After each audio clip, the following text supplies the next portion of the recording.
We have a super awesome show today. So we have been watching our Facebook group, and we have been hearing a lot of new first-time puzzle mystery quilters. And so we thought it was time and it was due to kind of give an introduction to the program. And you're receiving those first packages, the what do I do next, the taking the elephant and taking one bite at a time. So I'm going to cover a whole bunch of what these packages include, but I'm going to love help from our audience. I know we've got super seasoned detectives out there watching our broadcast today. If I miss anything, if I skip anything, if you do anything different, or if you want to inject a little bit of that knowledge you have from being a master inspector of our detective team, definitely put it in the comments. We're going to use this video and take snippets and share it with our folks over time, because it's so we kind of get running and we get crunking and we're like, okay, it's clue 2, it's clue 3, it's clue 4. And we forget that there are some people who are doing this for the first time. And we want to make sure that everyone has a positive experience from the very beginning. Okay, I want to take a minute and thank everyone for all of your patience this past month. It has been an adventure, to say the least, getting all of our Cotton Cuts packages to you guys. There's been a lot that has taken a scenic route. It's gone from St. Louis to Washington to Boston to its final destination in Florida. It has been a whirlwind, to say the least. Everyone's doing their best to make sure that everything that we make makes it to you as quickly and efficiently as possible. Okay, so as mentioned, so we've had a lot of people post in our Cotton Cuts Fabric Facebook group about being a first-time puzzle mystery detective. And so we decided, why don't we ask you guys? We've got a lot of folks that have been doing these for a long time. And so we have 3 answers that we're going to share with everybody, just to kind of kick off this section of the broadcast. So Carrie Davidson in our Facebook group suggested that when you get your first mystery, she always lays out the pieces as they're supposed to look when the piece is finished. It helps me visualize, but I can also easily see if I'm missing a piece right at the start. So Carrie, this is I take the same approach. I open my package, I look at clue 1, which we'll show you here, and I actually lay everything out just like these images, right? And so it helps me to like you said, make sure I have everything from the beginning. Believe it or not, this fabric likes to jump around. It jumps around in the shop. It jumps off die cutters. It jumps out of clues.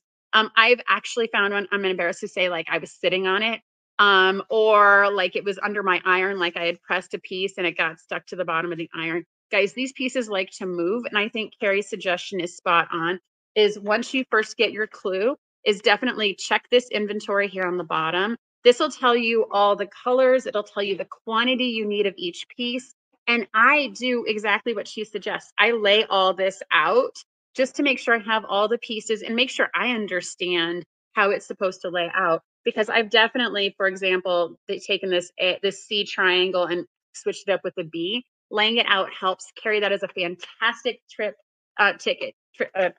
fantastic tip and trick.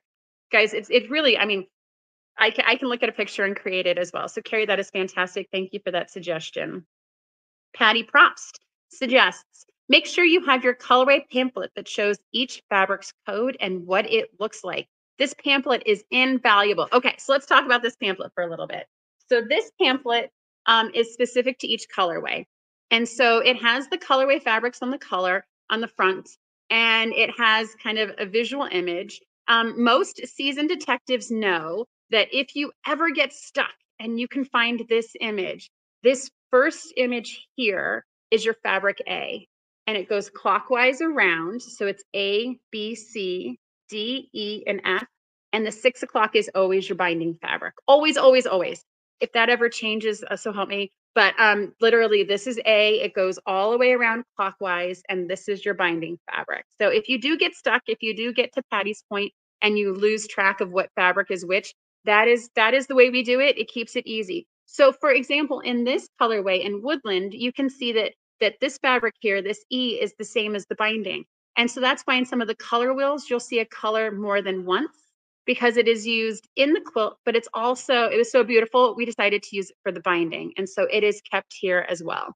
Now on the inside of this booklet, tons of tips and tricks. And so this is something we've gleaned from over the years of like, little things that you guys should just know. I know we get these and they get chucked in a box and we forget about it. I would encourage even the most seasoned folks to definitely take a look and read these tips and tricks and see what things have changed, what things are good reminders as you begin each project.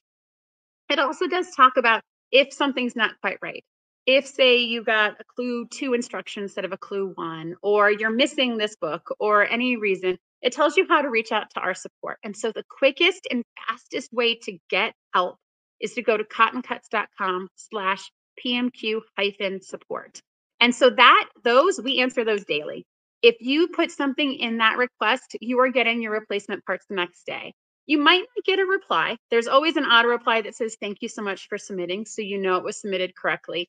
But our team receives those. We put your 2 parts and pieces in the mail and they go out the next day. You might not get a reply, like I said, but it doesn't mean nothing has happened. We like to keep it moving efficiently as possible to get you back to sewing as quickly as we can.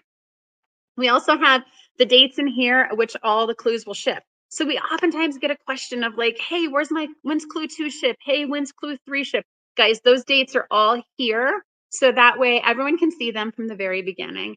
And then it also talks about when renewals happen. So if you are a month to month member, it just tells you that renewals for this mystery happen the 10th of the month. So that way you can check those credit card statements, make sure everything went through cleanly.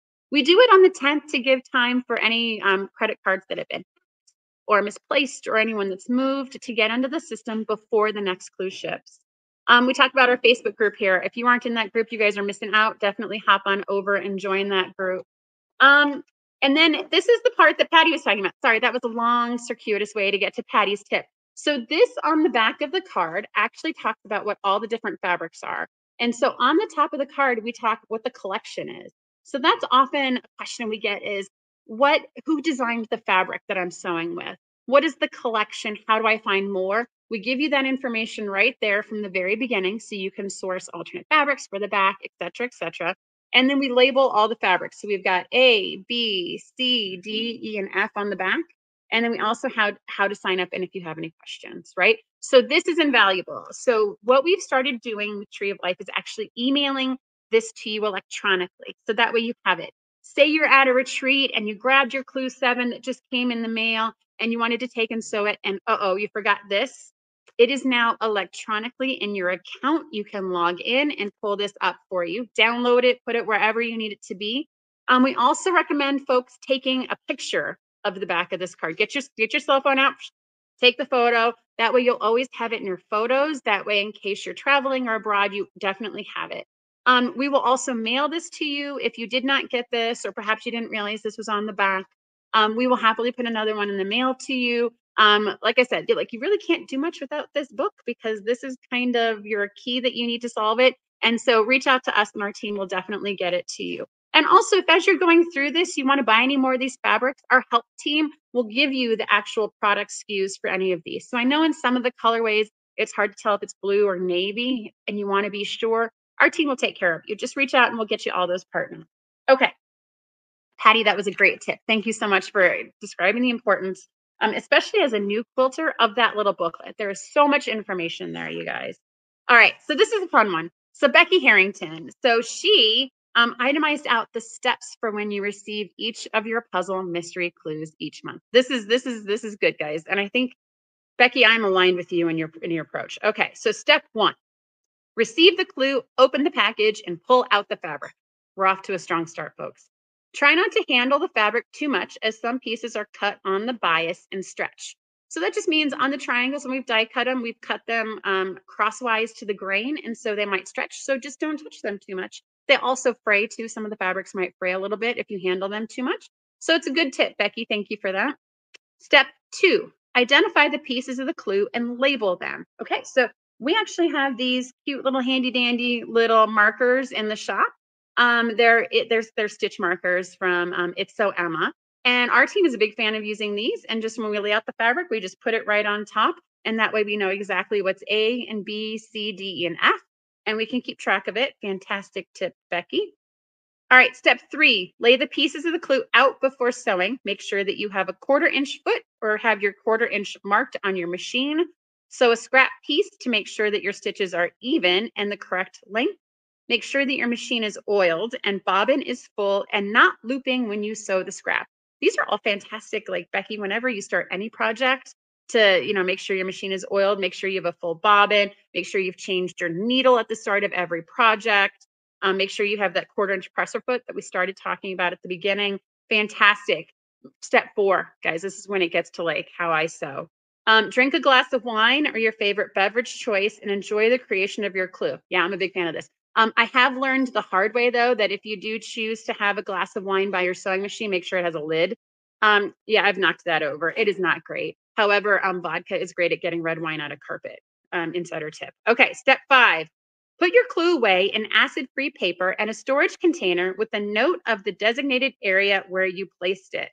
That's good too, right? How often have we sewn a clue and it's clue 1 and 10 months later we can't find it because it got sucked over here and put in this other bin? I love the actual designated area where you placed it. We've asked this question in our group a couple times. How do you sew clues after you've sewn them?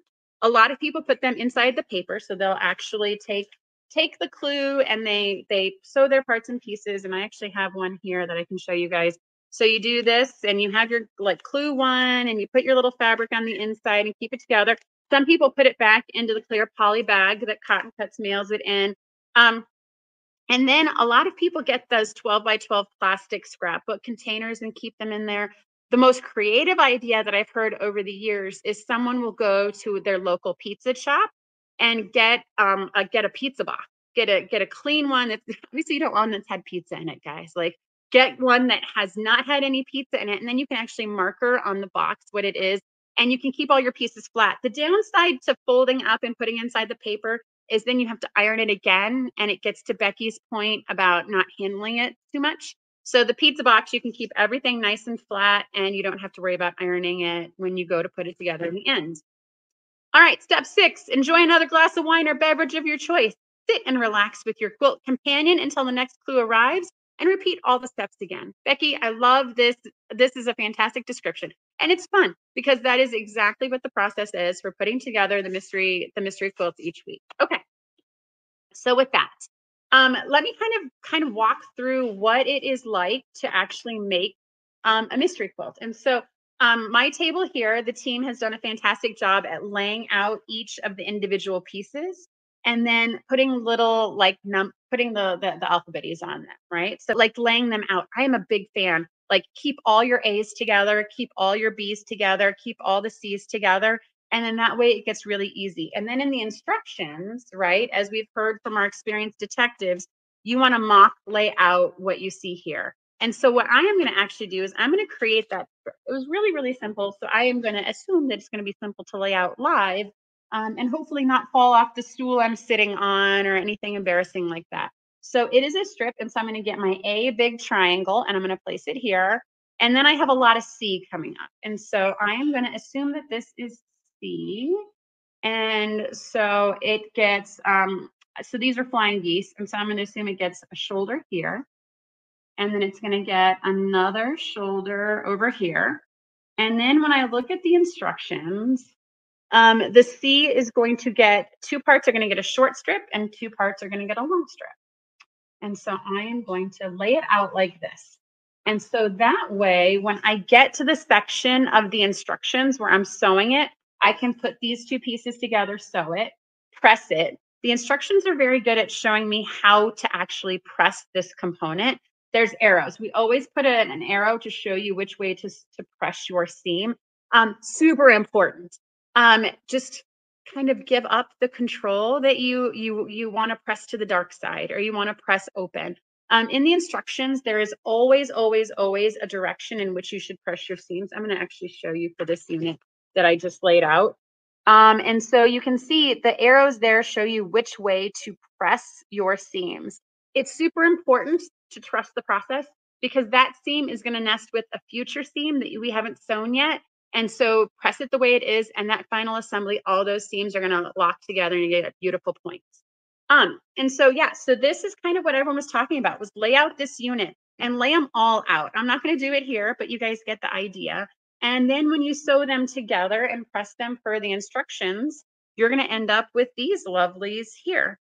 And so this is actually the piece we just laid out with the shorter arm, and then the piece with the longer arm. And these have all been pressed per the instructions. There is another block that's part of clue one. It's more complex. I think you guys get the idea and the concept. And I guess we can talk about my design board a little bit. So this is literally just a piece. It's a whiteboard that I just put batting on. It doesn't need to be anything big or extensive for this project. That's part of the things I like about it is since it's so small, it is pretty portable. I can use a small little design wall like this. You could also just lay it out on your cutting mat as well that you're not using because you don't have to cut anything because we've done it all for you. Now, one of the most common questions we get asked is, I'm not making a block, right? I'm used to making a block of the month at my quilt shop. And I'm used to it being like, this is the block I'm going to make this month. We don't call our puzzle mystery quilt a block of the month because it's not a block of the month. You are making puzzle mystery pieces that you are then going to sew together at the end in a random fashion. And so I like to think of it as like I showed you 4 strips. There's also 4 other large blocks. Wow, this is a large clue, guys. Clue one is large. There's 4 of these guys, right? And so it's important that you label them because at the end, we're going to tell you to sew one of those clue one blocks to a clue 4, to a clue 6, to a clue 8.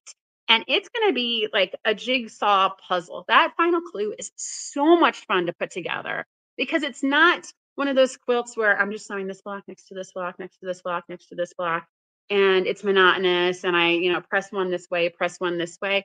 It is definitely like a jigsaw puzzle.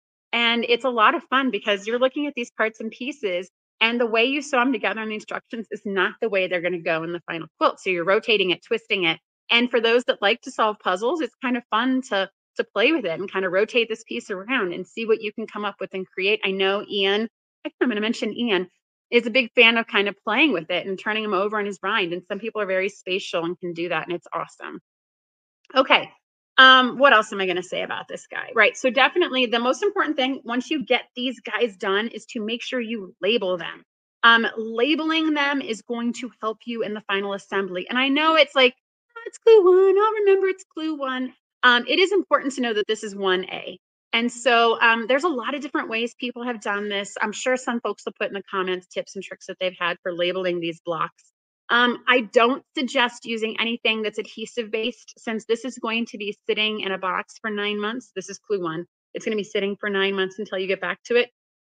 I would suggest, a piece of paper. Sometimes you can straight pen a piece of paper. I've even gotten these cute little like flower cardstock cutouts and put like 1A and kind of pinned it to it. You could also do like a clover clip with a piece of paper that's non-adhesive.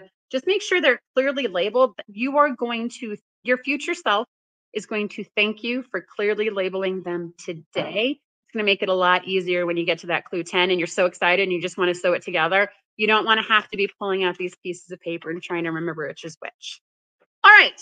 Let me see. I'm sure there's things I've missed. I'm hoping you guys are hopping in the comments, but guys, it's a lot of fun. And I think, we really hit it when we were like, when Becky was talking about like, just sew them together and have fun and then sit back and then wait another month.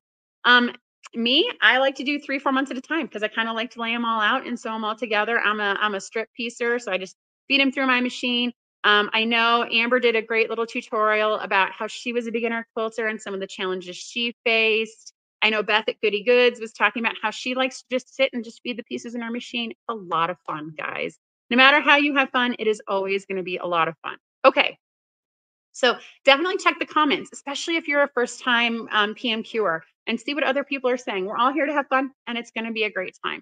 And just comment with what is the biggest tip and trick you can share with anyone about any of the Cotton Cuts puzzle mystery quilts and why. And then give us a story about it. I love learning and sharing as a community. So let's all help each other grow. And cut.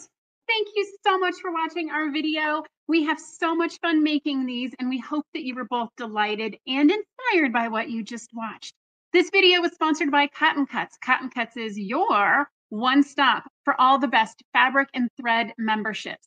Love fabric? We've got you covered. Love thread? We've got you covered. We get that no two quilters are cut from the same cloth, which is why our memberships are as unique as you. We also have the largest block of the month in the world. Over 4,000 detectives solve our puzzle mystery quilts every year, and you can join them. Simply go to cottoncuts.com to learn more about all the awesome and fun things that we're doing. And don't forget to hit like and subscribe to make sure you get all of our new, fresh content every time it comes out. Thank you so much. Happy sewing enthusiasts, and we will see you soon. Bye now.